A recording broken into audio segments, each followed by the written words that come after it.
नमस्ते विद्यार्थी मित्रों, कक्षा 9 विषय हिंदी और आज का हमारा अभ्यास का टॉपिक है काव्य, जिनका नाम है नीति के दोहे। यहाँ से आप लोग देख सकते हैं हमारा द्वितीय सत्र स्टार्ट होता है। काव्य की समझूती से पहले मैं आपको एक बात और बता दूं कि आप जब भी इस काव्य को समझ रहे हैं तो आप अपनी पाठ्य पुस्तक और एक पेंसिल अपने हाथ में रखेंगे। जो भी कठिन शब्द लगे उनको नोट करते जाइएगा। और इस काव्य में से कई दोहे दिए गए हैं, जिनमें से कोई भी एक दोहा आपको परीक्षा में विचार विस्तार के रूप में भी पूछा जा सकता है। तो आपको क्या करना है, इन पूरे दोहों को अच्छी तरह से समझना है। यदि आपको परीक्षा में कोई भी दोहा विचार विस्तार के रूप में पूछा जाए तो आप उनको आसानी से लिख सकते हैं। यहाँ हम बात करें नीति के दोहे, जिनमें हमें क्या करना है, नीति के दोहे पढ़ने हैं। तो दोहे की अगर हम परिभाषा देखें तो दोहा एक प्रकार से छंद है। इसमें छंद के रूप में इसमें 4 चरण माने जाते हैं। और दोहे भी कैसे हैं, नीति के हैं। तो नीति किसे कहते हैं? नीति यानी उचित समय और उचित स्थान पर उचित कार्य करने की कला को नीति कहा जाता है। नीति सोच समझकर बनाए गए सिद्धांतों की प्रणाली है, तो जो उचित निर्णय लेने और परिणाम पाने में हमारी मदद करती है। तो यहाँ पर रहीम जी ने अपने जीवन के कई अनुभवों को दोहे के अनुरूप हमारे सामने प्रकट किया गया है। उन्होंने नीति के दोहे देकर हमें जीवन का सही ज्ञान देने का परिचय दिया गया है।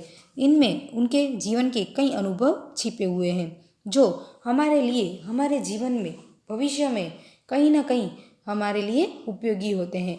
तो आज हम देखते हैं नीति के दोहे, जिनके कवि है रहीम जी, जिनका नाम आप लोगों ने पहले से ही सुना हुआ है। तो आगे हम देखें कि रहीम का पूरा नाम अब्दुल रहीम खान खा था और उनके पिता का नाम बेहरम्बा था, जो अकबर के अभिभावक थे। अभिभावक का अर्थ होता है रक्षक। रहीम अकबर के 9 रत्नों में से एक थे और रहीम की कार्यक्षमता और बुद्धिमत्ता से अकबर बहुत ही प्रभावित होते थे, आकर्षित होते थे। और इसीलिए उन्होंने रहीम को अपने दरबार का महामंत्री का सर्वोच्च पद प्रदान किया था। तो आगे हम देखें कि रहीम संस्कृत, अरबी, फारसी के विद्वान थे। तो दानी के रूप में बहुत सुविख्यात थे, यानी काफ़ी प्रसिद्ध हुए हैं। दानी पुरुष के रूप में भी वे प्रसिद्ध हुए हैं। जीवन के व्यवहारिक अनुभवों को उन्होंने अपनी सतसई में व्यक्त किया है। उनकी सतसई नाम के ग्रंथ में उन्होंने अपने जीवन के व्यवहारों को यहाँ पर प्रस्तुत किया है। तो रहीम जी एक मध्यकालीन कवि, सेनापति, आश्रयदाता, दानवीर, बहुभाषाविद, कला प्रेमी एवं विद्वान के रूप में प्रसिद्ध हुए हैं। तो वे मानव प्रेम के सूत्रधार भी थे। यहाँ हम देखें, उन्होंने हमारे सामने जो नीति के दोहे दिए हैं, उनमें प्रथम दोहे में परहित की भावना की गई है, लोगों के बारे में सोचने की भावना की गई है। दूसरे दोहे में सही संबंध की रीत और सच्चा प्यार क्या होता है। तीसरे दोहे में छोटी चीज का महत्व समझाया है। चौथे दोहे में सही दीन बंधु की बात की गई है। तो पांचवें दोहे में कड़वे वचन बोलने वाले की स्थिति को बताया है। छठवें दोहे में उत्तम व्यक्ति की प्रकृति, तो सातवें दोहे में बिगड़ी बात को छोड़ देने की, आठवें दोहे में धैर्य का महत्व तथा अंतिम दोहे में किसी से मांगना नहीं चाहिए, इस बात को उद्धृत किया है, यानी उल्लेख किया है। यहाँ आप देखेंगे तो हमारे जीवन के जो भी सच्चे अनुभव है या तो जो भी सच्चे नीति की जो बातें हैं, उनको समझाने का उन्होंने प्रयत्न किया है। आइए देखते हैं। पहले हम स्टार्ट करते हैं पहला दोहा। इनको हम गा कर भी समझ सकते हैं। कैसे? तो यहाँ आप देख सकते हैं। तरुवर फल नहीं खात है, सरवर पिय नहीं पान, कही रहीम पर काज हित, संपत्ति सुचहि सुजान, रही मन संपत्ति सुचहि सुजान। इस प्रकार सभी दोहों को गाकर भी आप समझ सकते हैं। यहाँ पर हम पहले दोहे में देखें तो परोपकार की महिमा को रहीम जी ने समझाने का प्रयत्न किया है। आप देख सकते हैं, पहले शब्दों के अर्थ देखें। तरुवर, तरुवर का अर्थ होता है वृक्ष, और खात यानी खाते नहीं है। सरोवर का अर्थ होता है तालाब, सरोवर। पिय नहीं पान, पान यानी पानी। कही रहीम परकाज हित, परकाज यानी परोपकार, दूसरों की भलाई करना। संपत्ति यानी जो भी धन, माल मिलकत जो भी है वे।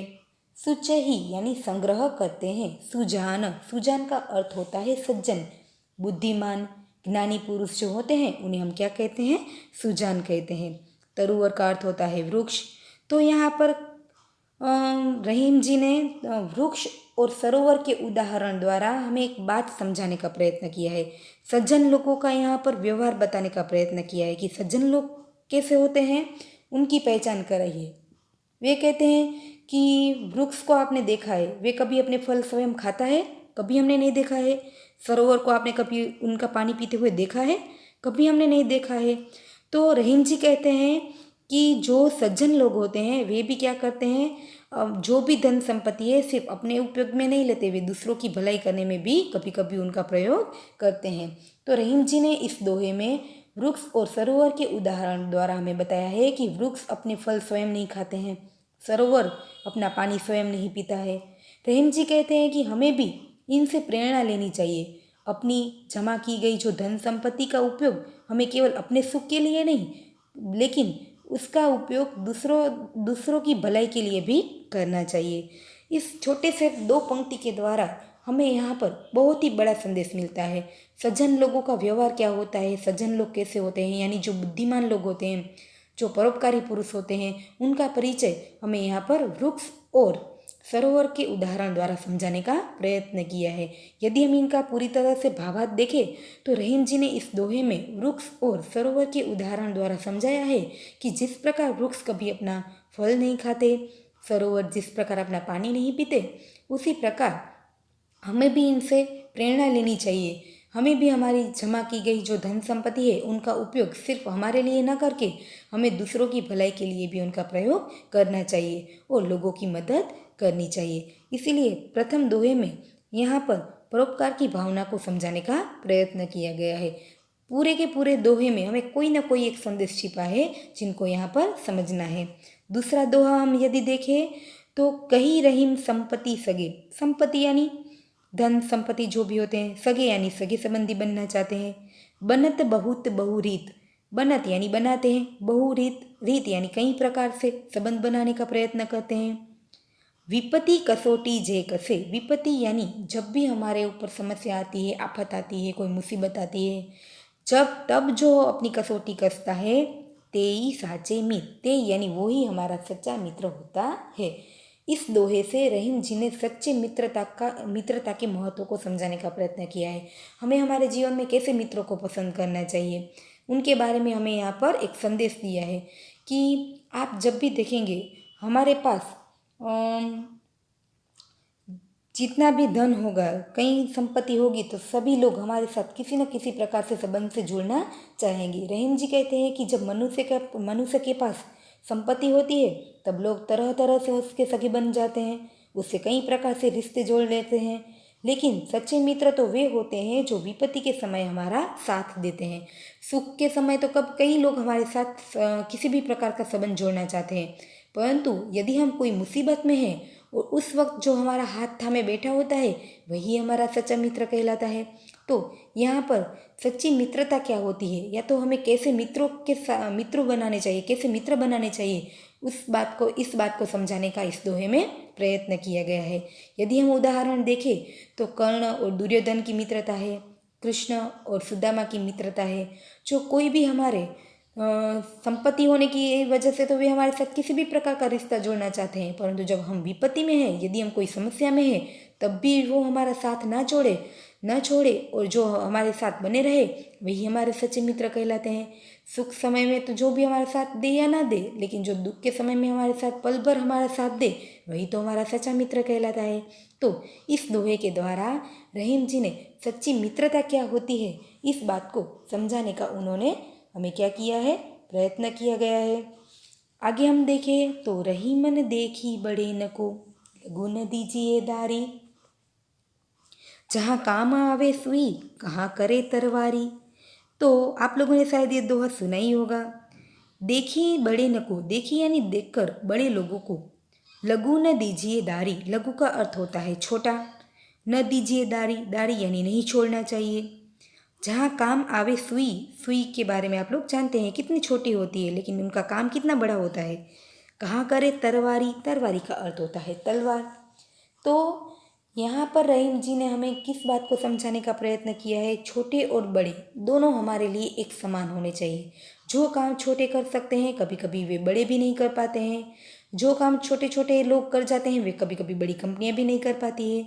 तो यहाँ पर छोटे बड़े का भेदभाव न देकर सभी को एक समान देखने की बात समझाने का प्रयत्न किया है, क्योंकि जो काम छोटे लोग कर सकते हैं कभी कभी वे बड़े भी नहीं कर पाते हैं। यहाँ पर रहीम जी ने एक छोटी सी सुई और तलवार का उदाहरण देकर समझाया है कि तलवार क्या करती है, काप खूप करने का कार्य करती है, और सुई क्या होती है, महीन सी यानी बहुत ही छोटी सी होती है, फिर भी वह तोड़े हुए को जोड़ने का काम करती है। इसलिए छोटी चीज़ों को उन्हें छोटा समझकर उनका तिरस्कार नहीं करना चाहिए। वे हमें समझाते हैं कि लोग प्रायः क्या करते हैं, बड़ों को ही महत्व देते हैं। समाज में धनी मानी लोगों को आदर मान सम्मान दिया जाता है, गरीब लोगों को उपेक्षा की जाती है, उन्हें देखा भी नहीं जाता। उपयोगिता की दृष्टि में देखें तो गरीब लोगों का काम भी कम महत्व का तो नहीं होता। किसान है, मजदूर है तथा छोटे काम करने वाले देश की बहुमूल्य सेवा करते हैं, वह ऊंचे ताकत वाले नहीं कर सकते। इसलिए हमें बड़े लोगों को भी मान देते समय निम्न स्तर के लोगों की भी कभी उपेक्षा नहीं करनी चाहिए। उन्हें भी उनके कार्य के लिए उनकी प्रशंसा करनी चाहिए, उनका मान समझना चाहिए, उनका आदर करना चाहिए। इसलिए यहाँ पर रहीम जी ने हमें बताया है कि हमें हमारे जीवन में कभी भी छोटे बड़े का कोई भेदभाव नहीं करना चाहिए, क्योंकि जो काम छोटे लोग कर सकते हैं वे कभी कभी बड़े लोग भी नहीं कर पाते।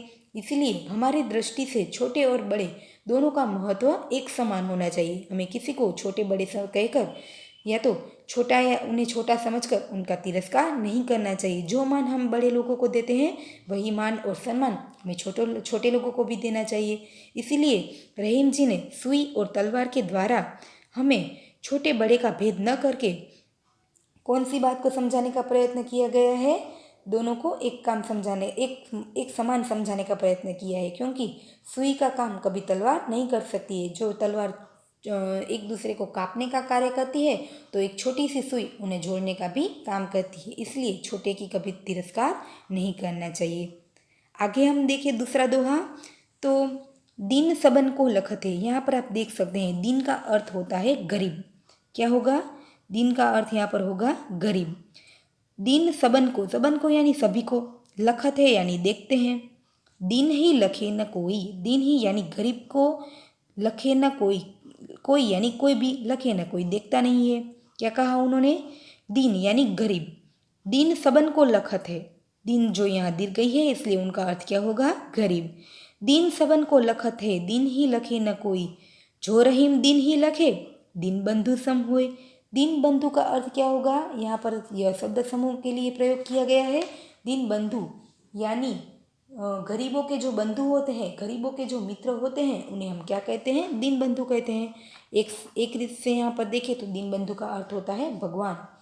जो गरीब के मित्र होते हैं वे उनके लिए क्या होते हैं, भगवान के समान होते हैं। तो यहाँ पर वे कहते हैं कि दीन का अर्थ है गरीब, लखत है यानी देखते हैं, कोई यानी कोई, दीन बंधु यानी भगवान। यहाँ पर हम दीन बंधु का अर्थ क्या लेंगे, भगवान लेंगे। आगे वे इस दोहे को समझाते हुए कहते हैं कि रहीम जी कहते हैं कि असहाय और गरीब लोग सबको आशा भरी नजरों से देखते हैं। उन्हें ऐसा महसूस होता है कि कोई ना कोई उनकी मदद करेंगे, इसीलिए वे लोग क्या करते हैं, सभी लोगों के सामने एक आशा भरी दृष्टि से उनकी ओर देखते हैं। पर उनकी ओर तो कोई नहीं देखता है, उन पर कोई दया दृष्टि नहीं करता है। जो असहाय और गरीबों पर दया दृष्टि करता है वह सचमुच भगवान के समान उनका मित्र बन जाता है। हमारे समाज में आप लोग देखेंगे कई लोग इतने गरीब हैं कि वे लाचार और असहाय की वजह से वे क्या करते हैं, अपने जीवन में आगे नहीं बढ़ पाते हैं और आशा भरी दृष्टि से, मदद की दृष्टि से लोगों की ओर देखते हैं। परंतु हमारे समाज में कोई ऐसे लोग नहीं होते हैं जो ऐसे गरीब लोगों को देखे।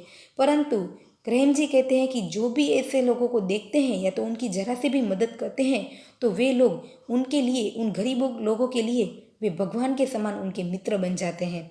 तो हमें यहाँ पर गरीब लोगों की मदद करने के लिए भी समझाने का प्रयत्न किया है कि हमारे समाज में जो धनी लोग होते हैं उन्हें एक प्रकार से देखें तो दान करने का उन्हें एक कार्यभार सौंपा गया है कि जो अपने से छोटे लोग होते हैं उनकी मदद करे, उनकी रक्षा करे, उनके सुख दुख में साथ दे। परंतु वे गरीब लोग सभी लोगों के सामने एक आशा भरी नज़र से देखते हैं। परंतु हमारे समाज में कोई भी ऐसा नहीं है जो इन गरीब लोगों की परिस्थिति को समझे, उन्हें कुछ देने का प्रयत्न करे, उनकी मदद करे। तो यहाँ पर दीनबंधु भगवान का एक नाम होता है। तो रहीम जी ने कहा है कि जो भी व्यक्ति ऐसे गरीब लोगों की मदद करता है तो वे व्यक्ति उसके लिए भगवान के समान बन जाता है। तो हमें भी क्या करना चाहिए, हमारे आसपास जो भी ऐसे लोग दिखे तो उनकी उपेक्षा न कर उनकी मदद करनी चाहिए। इस संदेश को यहाँ पर समझाने का प्रयत्न किया गया है। आगे उनके बाद हम दोहा देखें तो खीरा को मुंह काटिए। इस दोहे को बहुत अच्छी तरह से समझना है, थोड़ा कठिन भी है। खीरा यानी ककड़ी, खीरा को मुंह काटिए। खीरा आप लोग हमें गुजराती में जिन्हें कहे तो काकड़ी જેને કહીએ છીએ આપણે લોકો ખાતા હોઈએ છીએ તે।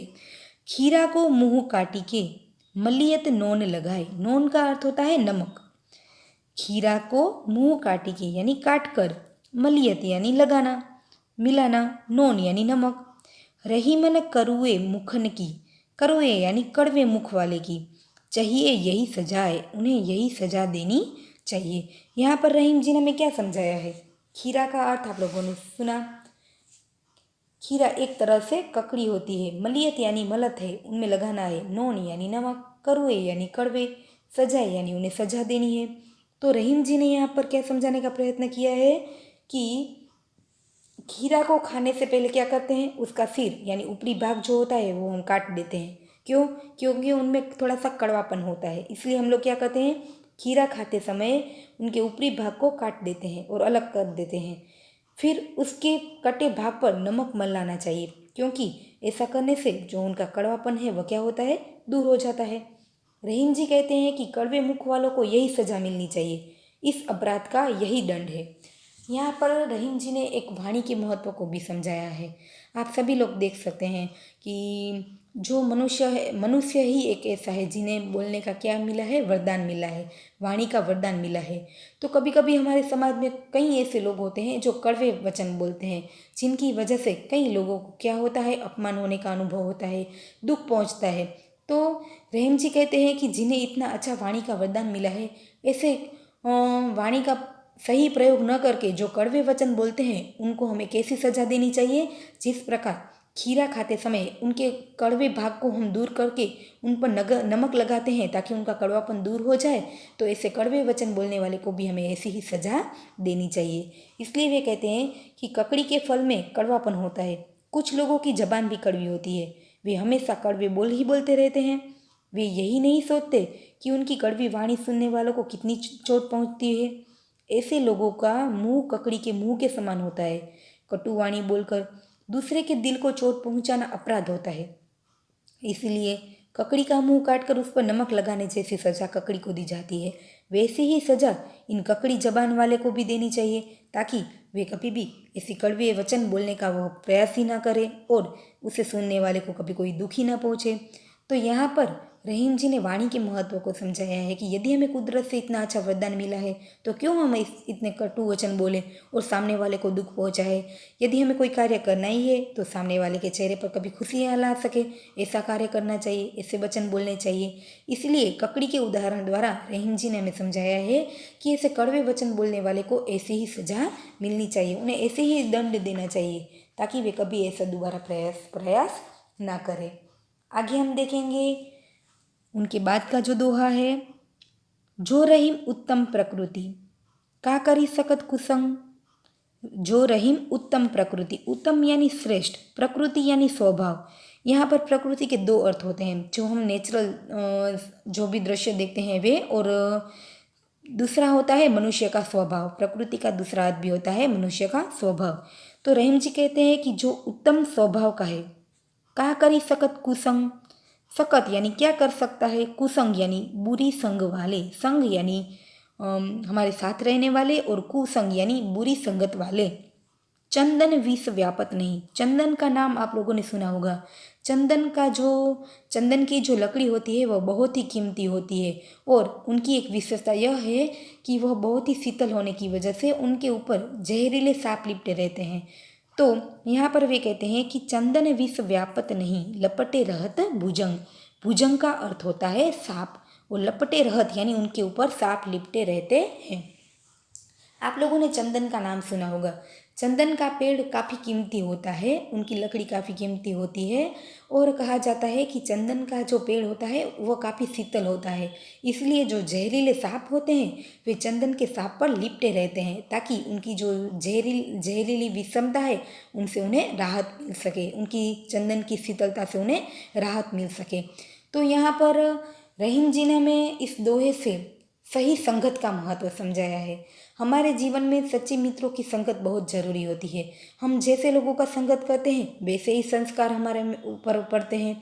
तो रहीम जी कहते हैं कि जो उत्तम स्वभाव वाला व्यक्ति होता है वह कैसा होता है, श्रेष्ठ स्वभाव वाला व्यक्ति कैसा होता है, वे चाहे कितने भी बुरे लोगों के बीच क्यों न रहे, उनके बुरे स्वभाव और उनके बुरे लक्षण अपने ऊपर एक बार भी नहीं आने देते। तो यहाँ पर उत्तम स्वभाव वाले व्यक्ति का परिचय दिया है कि हमारे जीवन में हमें चाहे कैसे भी कितने भी लोगों के साथ क्यों न रहे, कैसे लोगों का संगत क्यों न हो, परंतु उनके एक भी बुरे लक्षण हमारे अंदर नहीं आने चाहिए। इस बात को समझाने के लिए उन्होंने चंदन का उदाहरण लिया है और भुजंग यानी सांप का उदाहरण लिया है। वे समझाते हैं कि चंदन के पेड़ पर सांप लिपटे रहते हैं, इसके बावजूद चंदन का पेड़ सांपों के विष से प्रभावित नहीं होता है। सांपों के संग से उसकी सुगंध में कोई अंतर नहीं पड़ता है। इसी प्रकार उत्तम स्वभाव के लोग बुरी संगत में रहकर भी उससे प्रभावित नहीं होते। वे अपने गुणों से अपराधियों को प्रभावित करके उनका जीवन बदल देते हैं। अच्छे स्वभाव वाले व्यक्ति क्या होते हैं, उत्तम स्वभाव वाले व्यक्ति कैसे होते हैं, चंदन के पेड़ की तरह होते हैं। चंदन के पेड़ पर विष भरे सांप लिपटे रहते हैं, उनसे शीतलता मिटती है इसीलिए, परंतु फिर भी उनके ऊपर इतने जहरीले सांप लिपटे रहते हैं, फिर भी चंदन की लकड़ी पर ना तो उनकी शीतलता कम होती है, ना तो जहरीले सांप का विष उन पर फैलता है। तो चंदन के पेड़ के उदाहरण द्वारा हमें समझाया है कि कुसंगत यानी सांप जैसे जो कुसंगति लोग होते हैं वे हमारे जीवन में चाहे किसी भी प्रकार से रहे, लेकिन उनकी बुरी संगत हमारे ऊपर एक प्रकार से भी नहीं आती। और वे लोग क्या करते हैं, उत्तम स्वभाव वाले लोग बुरे लोगों को भी अच्छा प्रभाव दिखाकर उनमें भी काफ़ी सही प्रभाव लाने का प्रयत्न करते हैं, उन्हें भी बदल देते हैं। तो चंदन जैसे जो लोग होते हैं, श्रेष्ठ स्वभाव वाले जो लोग होते हैं, वे किसी भी लोगों के साथ रहे लेकिन उनकी बुरी आदतें अपने में कभी भी ग्रहण नहीं करते और अपने अपने गुण अपने संस्कार वे कायम वैसे ही बनाए रखते हैं। तो यहाँ से हमें उत्तम स्वभाव वाले लोग कैसे होते हैं या तो हमें कैसे लोगों का संगत करना चाहिए, चाहे हमारे जीवन में कैसे भी लोग क्यों ना आए, लेकिन हमारा चरित्र कभी खराब नहीं होना चाहिए, इस बात को समझाने का प्रयत्न किया है। आगे का दोहा हम देखें, बिगड़ी बात बने नहीं। बिगड़ी यानी एक बार बिगड़ जाए, बिगड़ी बात बने नहीं। लाख करो किन कोय, लाख यानी लाख बार प्रयत्न कर लीजिए, किन कोय यानी कोई भी। रहीम ने बिगड़े दूध को, रहीम जी कहते हैं कि बिगड़े हुए दूध को भथे न माखन होए, मथने से कभी माखन नहीं निकलता है।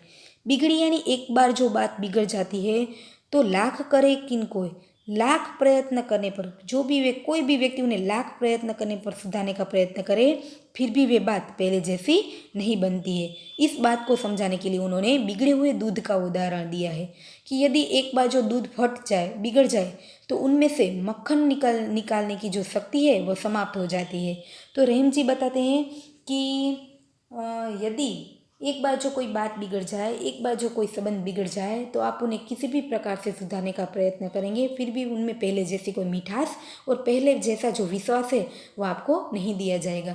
इसीलिए यदि हमें कोई संबंध बचा कर रखना है तो उनमें हमारे वाणी, हमारा वर्तन, हमारा व्यवहार उनको काफ़ी समय तक सही रूप में बनाए रखने का प्रयत्न करना चाहिए, क्योंकि जो एक बार बात बिगड़ जाए तो उन्हें आप सुधारने के लिए लाखों प्रयत्न करेंगे फिर भी उनमें कहीं ना कहीं गांठ पड़ जाती है, यानी उनमें अविश्वास की गांठ पड़ जाती है, उनमें पहले जैसा विश्वास नहीं दिखाई देता, पहले जैसे मिठास नहीं दिखाई देती। इसलिए तो रहीम जी ने कहा है कि यदि आप कोई भी संबंध को बनाए रखना चाहते हैं तो अपने वाणी, वर्तन और व्यवहार में संभाल कर रखें। तो उन्होंने हमें बताया है कि किसी कारण से बात बिगड़ जाए तो उसे सुधारना बड़ा मुश्किल बन जाता है। इसे समझाने के लिए रहीम जी फटे हुए दूध का उदाहरण देते हैं। फटे हुए दूध से जमाए गए दही के मक्खन बनाने की शक्ति समाप्त हो जाती है, फिर उसे कितना भी मथा क्यों न जाए उसमें से मक्खन नहीं निकलता है। तो रहीम जी कहते हैं कि बिगड़ी हुई बात फटे हुए दूध जैसी होती है। उसे सुधारने के लिए कितने भी प्रयत्न क्यों ना किए जाए, फिर भी वे पहले जैसी सुधर नहीं पाती है। इसलिए हमें क्या करना चाहिए, हमारे जो भी वर्तन व्यवहार है उन्हें वैसे ही बनाए रखना चाहिए और संबंध को सही रूप से संभाल के रखना चाहिए, क्योंकि एक बार जो वह बिगड़ गया है तो उनमें पहले जैसी मिठास कभी नहीं मिलेगी। आगे हम देखें उनके बाद का जो दोहा है, रही मन विपदा हो भली। विपदा का अर्थ क्या होता है, समस्या, मुसीबत, आफत। भली यानी विपदा हो भली, भली यानी भली है, भलाई है, जो थोड़े दिन हो यानी हमारे जीवन में थोड़े समय के लिए आती है। हित अनहित, हित यानी हमारी भलाई करने वाले, अनहित यानी हमारी बुराई करने वाले। यह जगत में यानी इस जगत में जानी परत सब कोई, जानी परत यानी पहचानने जाते हैं कि वह कौन है। रहीम जी ने इस बात में हमारे हित इच्छने वाले या तो हमारी बुराई करने वाले कौन लोग होते हैं, इस बात को समझाने का प्रयत्न किया गया है कि विपत्ति क्या होती है, समस्या क्या होती है, असली और नकली लोगों की पहचान कराती है। इसी प्रकार विपत्ति के समय सच्चे और झूठे मित्र का भी पता चल जाता है, सच्चे और झूठे रिश्तेदारों का भी पता चल जाता है। तो इस जगत में हमारा हितकारी कौन है और अहितकारी कौन है, उनकी पहचान यदि हमें करनी है तो वे हमें विपत्ति के समय पर ही होती है, क्योंकि विपत्ति या तो समस्या तो क्या होती है, थोड़े समय के लिए ही होती है। सुख दुख का चक्र तो हमेशा चलता रहता है। समस्याएं तो कभी पूरे जीवन के लिए तो नहीं आती, थोड़े समय के लिए आती है। तो रहीम जी कहते हैं कि इन थोड़े दिनों में विपत्ति हमारे लिए भलाई करती है, क्योंकि वह हमारा हित और अहित चाहने वालों की हमें पहचान करा देती है कि यदि खरेखर यदि हम देखें तो विपत्ति के समय जो हमारी मदद करने आता है वही हमारा सच्चा रिश्तेदार और मित्र होता है। तो उन्होंने हमें समझाया है, रहीम जी कहते हैं कि यदि आपत्ति थोड़े समय के लिए हो तो वो अच्छी बात है, क्योंकि इन थोड़े समय के दिनों में आई हुई आपत्ति हमारी ही भलाई करती है। किस प्रकार हमारी भलाई करती है कि उस थोड़े से समय में हम समझ जाते हैं कि कौन हमारा हितकारी है और कौन हमारा अहितकारी है। इस समय में विपत्ति के समय में ही हमें सच्चे रिश्तेदार और मित्र की पहचान हो जाती है, क्योंकि जो सच्चा मित्र है वे तो हमें कभी मुसीबत में छोड़कर नहीं जाएगा, जो सच्चे रिश्तेदार होते हैं वे कभी हमें ऐसी हालत में नहीं छोड़ेगा। और यदि कोई हमारा जो सच्चा मित्र है वही हमें इस समय पहचान मिलती है कि वह सच्चा मित्र या तो सच्चा रिश्तेदार कौन है। हमारे जीवन में कई लोग ऐसे होते हैं, और जब हम सुख में होते हुए तो कई प्रकार से हमारे साथ जुड़े रहने का प्रयत्न करते हैं, लेकिन मुसीबत में जो हमारा साथ देते हैं वही हमारे सच्चे मित्र और सच्चे रिश्तेदार कहलाते हैं।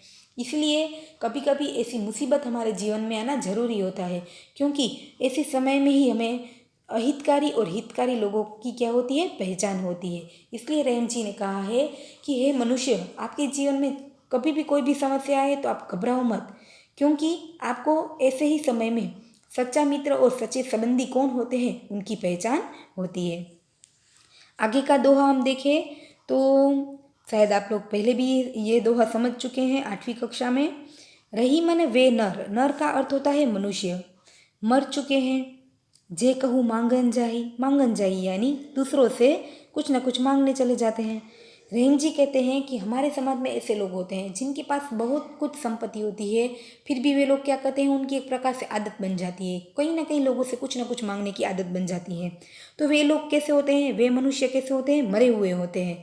उनके पास होते हुए भी दूसरों से मांगने चले जाते हैं, क्योंकि मनुष्य का स्वभाव ऐसा है। यदि आप उनके पास एक बार मांगने जाएंगे तो वे मना नहीं करेंगे, दूसरी बार जाएंगे तो मना नहीं करेंगे, लेकिन तीसरी बार आप जाएंगे तो उन्हें अच्छा नहीं लगेगा, इसलिए वे लोग क्या करेंगे, आपको मना कर देंगे। तो रहीम जी आगे कहते हैं कि उनसे पहले वे मुए, उनसे पहले भी जो लोग किसी से मांगने जाते हैं वे तो मृत्यु के समान है, लेकिन उनसे पहले भी वे लोग मृत्यु के समान है जो कुछ भी देने के लिए बिना समझे, बिना सोचे, बिना सुने किसी को भी कुछ भी देने के लिए मना कर देते हैं। वे लोग उनसे भी पहले मरे हुए होते हैं। तो रहीम जी ने इस दोहे में समझाया है कि रहीम जी कहते हैं कि वे मनुष्य तो जिंदा होते हुए भी मरे हुए हैं जो दूसरों के दरवाजे हमेशा मांगने जाते हैं, परंतु उनसे भी पहले वे मर जाते हैं जिनके मुख से नहीं शब्द निकलता है, जो मांगने वालों को देने से इनकार कर देता है। पहले हमें ऐसा नहीं करना चाहिए। इस बात से, इस दोहे से हमें यह प्रेरणा मिलती है कि चाहे हमारे पास कोई भी व्यक्ति कुछ भी मांगने के लिए आता है तो पहले हमें उनकी पूरी बात सुननी चाहिए, समझना चाहिए वे किस परिस्थिति में है। यदि हमें सही लगे तो ही उनकी मदद करनी चाहिए, वरना उनकी समस्या को बिना जाने हमें उनको कोई भी बात या तो किसी भी कुछ भी देने से मना नहीं करना चाहिए। इसलिए इस बात को समझाने के लिए उन्होंने कहा है कि यदि इस समय में जो भी व्यक्ति किसी से कुछ ना कुछ मांगने चला जाता है तो वो मृत्यु के समान है, जीते हुए भी मृत्यु के समान है। परंतु उनसे पहले वे लोग मरे हुए हैं जो किसी की समस्या को जाने बिना ही उन्हें कुछ भी देने के लिए मना कर देते हैं। तो यहाँ पर कई ऐसे नीति के दोहे के द्वारा रहीम जी ने हमें कई बातों को समझाने का उन्होंने प्रयत्न किया है कि हमारे जीवन में हमें कैसे कैसे अनुभवों को समझना है, या तो कैसे हमें हमारा वाणी, हमारा वर्तन, हमारी धन संपत्ति का दूसरों के लिए भी किस प्रकार प्रयोग करना है, छोटे बड़े का किस प्रकार सम्मान करना है, गरीब लोगों के प्रति कभी हमें उपेक्षा की दृष्टि नहीं करनी है, हमारे जीवन में हमें कैसे मित्र बनाने हैं, कैसे सगे संबंधी को हमारे जीवन में बनाए रखना है, या तो विपत्ति के समय घबरा कर संबंध तोड़ने के बजाय धैर्य से कार्य कर लेना चाहिए ताकि सही लोगों की पहचान कर सके।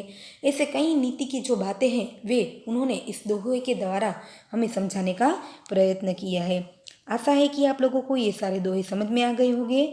आप लोग क्या करेंगे, इनके स्वाध्याय के प्रश्न हम लोग नोटबुक में लिखेंगे और आप लोग एक बार फिर से इन वीडियो को देख लेंगे ताकि आपको सभी दोहे के भावार्थ जो है आपको समझ में आ जाए। हमने पहले ही देखा कि यदि हमें विचार विस्तार में पूछा जाए तो इन दोहों का भावार्थ आप लोग अच्छी तरह से लिख सकते हैं। नमस्ते, थैंक यू।